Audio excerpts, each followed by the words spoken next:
Deepto answer me or else or else what? কি হবে? চেঁচাবি, কিস্তাবি নাকি ব্রেকআপ করবি? That's what you want, right? ও না না না না না না, তোকে তো দুদিক ব্যালেন্স করে চলতে হবে। ভাই কি কি বলছিস? এ ভাই প্লিজ, হ্যাঁ থাম। আমাদের সাথেই এরম হয়। তোর সাথে নেহা কি করেছিল মনে কর। এই মেয়েগুলো না এরমই হয়,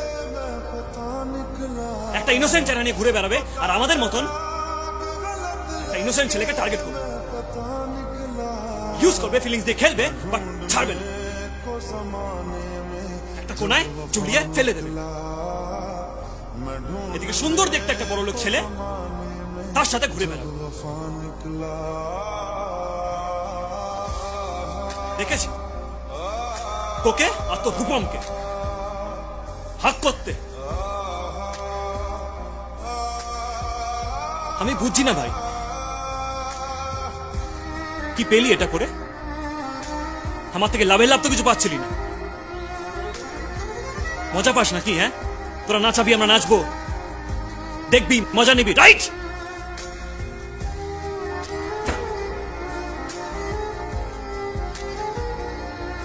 তাহলে এত কিছু এই জন্য হচ্ছে না।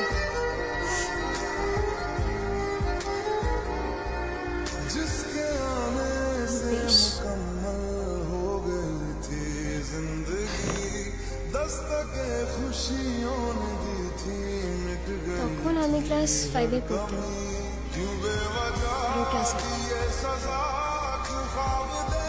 আমার বাবা আর ওর বাবা মিলে আমাদের ফ্যামিলি বিজনেসটা স্টার্ট। দুটো বিজনেস ক্লাস ফ্যামিলি একসাথে সময় কাটায়, তাদের ছেলে মেয়েও ইনফ্যাক্ট একসাথে সময় কাটায়।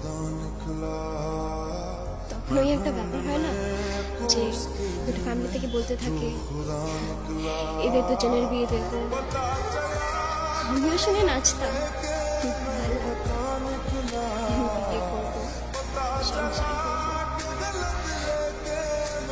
তারপর আমি ক্লাস 10 উঠে স্কুল চেঞ্জ করি। প্রেশারে আসে বাবা মা ও বাড়ি গেলে আমায় শুনে দিয়ে যেত, বা ও আমার বাড়ি এলে আমি দেখলে খুশি নেই, দেখাটা কম হতো কিন্তু কথাটা হতো অলওয়েজ। তারপর এমন একটা ঘটনা ঘটে যেটা খুবই সাংঘাতিক।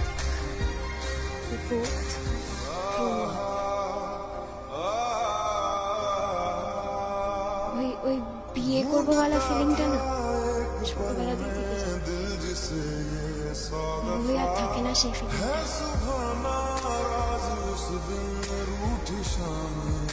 5-এ পড়তাম ভাই, মানে বিয়ে বলা যাবে না, তো দূরের কথা।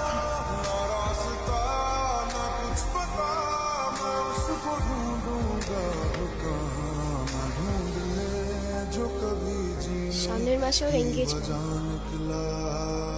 ইনভাইট করতে এসেছে, কেউ নিয়ে যেতে বলেছে, মনে হয় না সেটা কি ব্যাপার।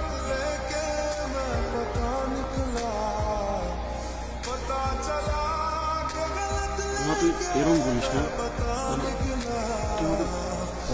মার কোনো অসুবিধা নেই। হ্যাঁ মানে সত্যি বলছি, তুই আমাকে মার কোনো অসুবিধা নেই। তোকে যা তা শুনিয়েছি আমি, রিয়েলি ডিজার্ভ ইট। মানে ভুল ভাল, প্রচন্ড ভুল ভাল শুনিয়েছি। তুই তো রাগটা বের কর। তুই মেরে দিলি? তুই তো বললি মারতে, আর আমি তো এমনি বললাম মারতে যাতে তোর রাগটা কমে। ঝামেলা তুই